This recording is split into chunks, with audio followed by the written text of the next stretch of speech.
It's Sunday, 9th of March, and look at this weather. It's start at new season, and all the sites have opened back up. There's more people around as well, and I'm not surprised when you look at what's behind me. Sun and blue skies, and not much in way of wind for a change. So I'm just taking a walk around the site and just enjoying this fresh air. But this video is not just about me having a walk. We've had some more developments concerning the sale of this site. The pub is now up and running again. It's got new tenants in it. It opened back up this week, and it looks like the first couple of days were quite busy, so that's a good thing. Even better than that, they've took Ginny back on as barmaid, so at least she didn't lose her job, which is great, especially since that pub's on his doorstep. There's definitely been a lot of uncertainty over the last few months. We know that the site's been put up for sale, but we don't know what's going to happen when somebody new takes over.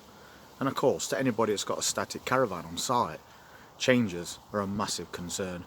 And we're going to go over what I've been told concerning the guy that's just bought this site. And it's not all bad.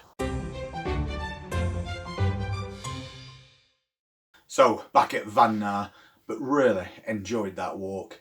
It's an amazing day, it's warm and sunny, as you saw. But this video is about something that's really important. The sale of this site.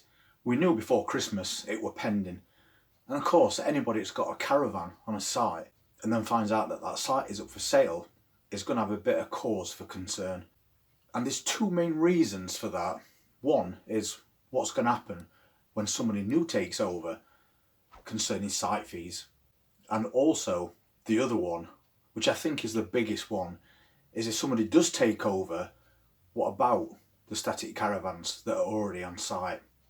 What about the age of them? Are they going to want you to take the van off to put newer ones on? So all these things are constant on your mind when you know that there's a sale pending. But yesterday something happened that I definitely did not expect. I was basically sat in this van in between working on site, and we got a knock on the door. And the person that was knocking on the door was the new site owner.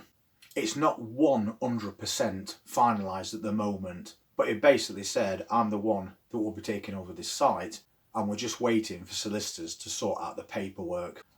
I did find it strange though that it came to me, so obviously somebody must have given him my name to contact regarding certain things on site. He seemed a nice enough bloke, but he wanted to ask a few questions. And there's one good thing about speaking directly to the new site owner who wants to ask you a few questions. It means you've got an opportunity to ask a few of your own as well. And that's exactly what I did. And I'm going to talk about that a little bit later in the video, because it's going to make a massive difference to anybody on this site. So one of the first questions that he asked me is, am I the one that's responsible for maintaining the grounds on this site? Which obviously I answered yes to. And his reply to that was, would you still be interested in continuing doing that job?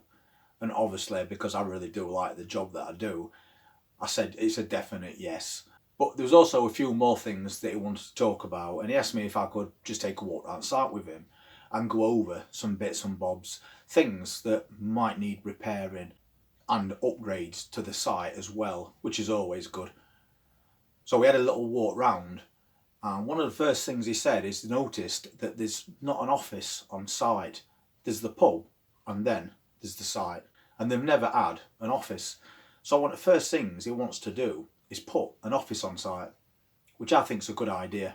And then we moved on from that to the condition of the road, the big long road that goes right to the very bottom of the site. It's got gravel on top of it, but in places it does dip, and a lot of gravel has worn away as it does over time.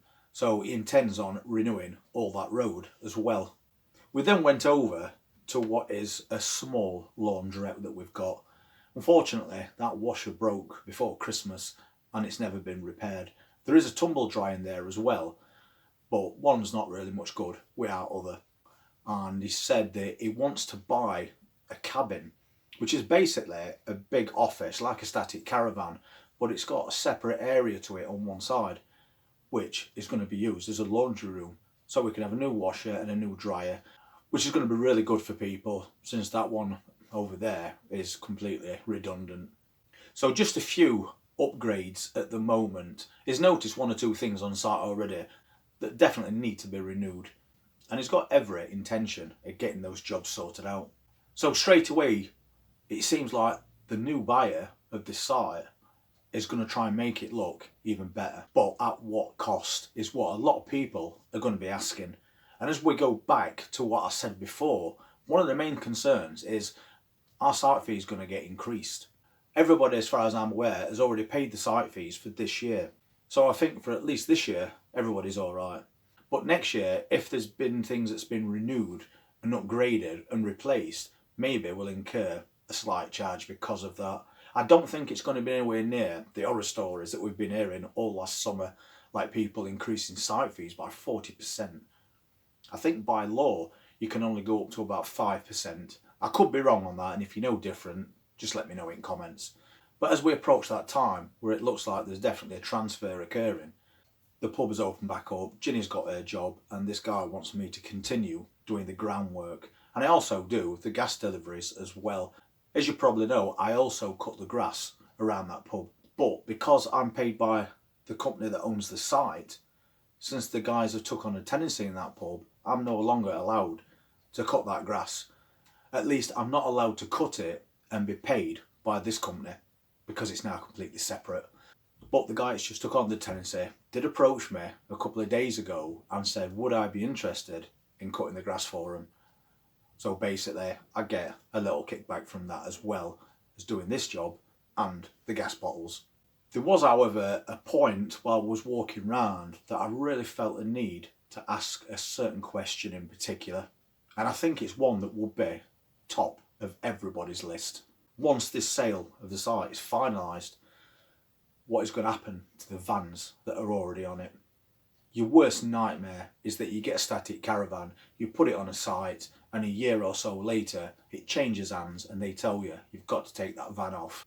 And we've had lots and lots of comments since I started this channel concerning that. People saying that when somebody takes over, they'll say, that van's too old, you need to take it away, but we can sell you a new one, or you can buy a brand new one and put it on site, but it has to be of a certain age.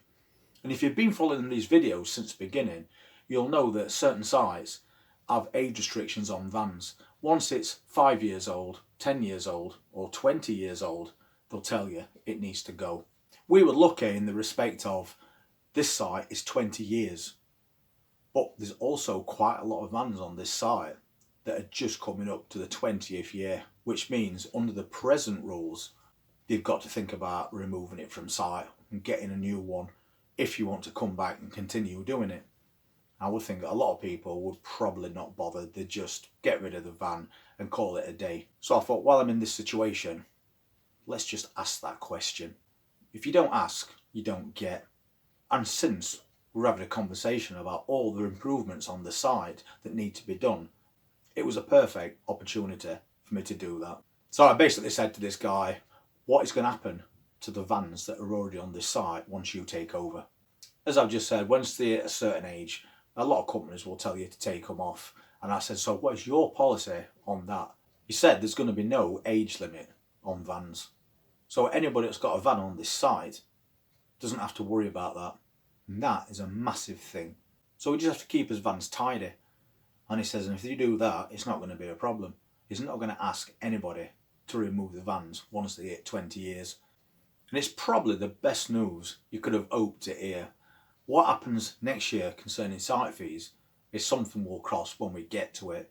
But to have that weight off your shoulders, for a lot of people on site, is a big deal.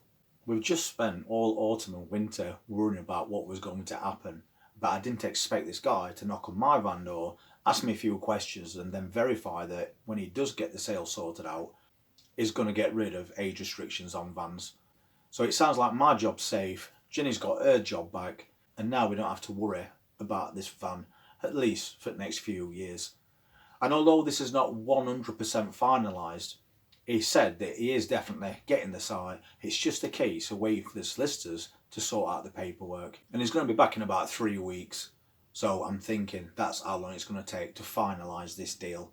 But if this guy wants to come down to this site and do things that benefit people, like the age restrictions on your van, and updating certain parts of this site, plus adding an office and new facilities, I say that is win-win. So far so good with caravan life in UK.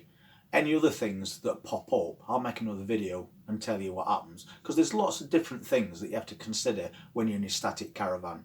We know that when we go away and then come back to the van, because you have to have breaks at certain points because it's non-residential, at least we know that that van is still going to be there, and there's not going to be a notice pinned at the door saying that because somebody's took over that site, we've got to consider getting rid of this van and upgrading it to something better.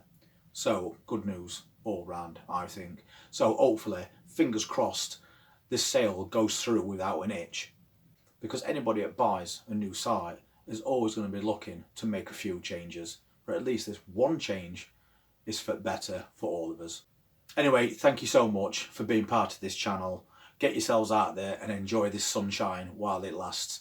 We've entered a new season in 2025 and it's been a long, cold winter, but I think we're finally past it. So if you want to see what else happens concerning this caravan on this side as we go through new season, please hit that subscribe button, press that notifications bell, and I'll see you on the next one. Take care.